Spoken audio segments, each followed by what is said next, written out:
When navigating roller reports, you will need to choose the date range you want the data to appear for.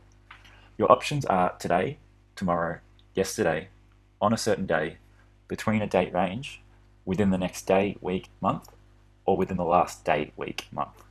In this example, I'm going to filter the transactions report for the month of December. As you can see, it's giving me a summary of all funds received for that period. You also have options to further filter this data by selecting from the available filters next to the date selector. In this example, I'm going to filter for POS transactions only. Depending on the report, you may need to export the report in order to filter by a particular column heading.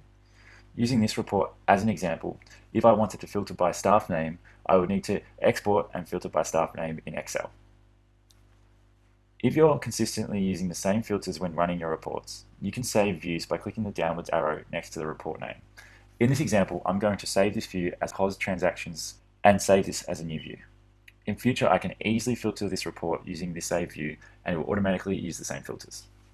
Within the reporting grid, you can group the transactions displayed by the column heading, if the column heading has a diamond icon next to it. In this example, I'm grouping by payment method.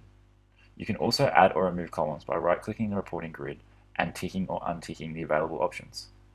If you're unsure what any of the column headings are displaying, you can hover over the tooltip to get a brief summary. Within the reporting grid, you also have the ability to drill down into the bookings by clicking the booking ID. As you can see, when I click the booking ID, it will give me a summary of the booking where the transaction occurred, and here I can click Go to Booking to review or make further modifications to the booking. To export data, click the downwards facing arrow in the top right-hand corner of the screen. Depending on the report you're exporting, you'll have an option to export to CSV or export to Excel. Both exports will reflect any date or product filters you have applied. Exporting to Excel will also keep any column heading groupings you have applied to the data.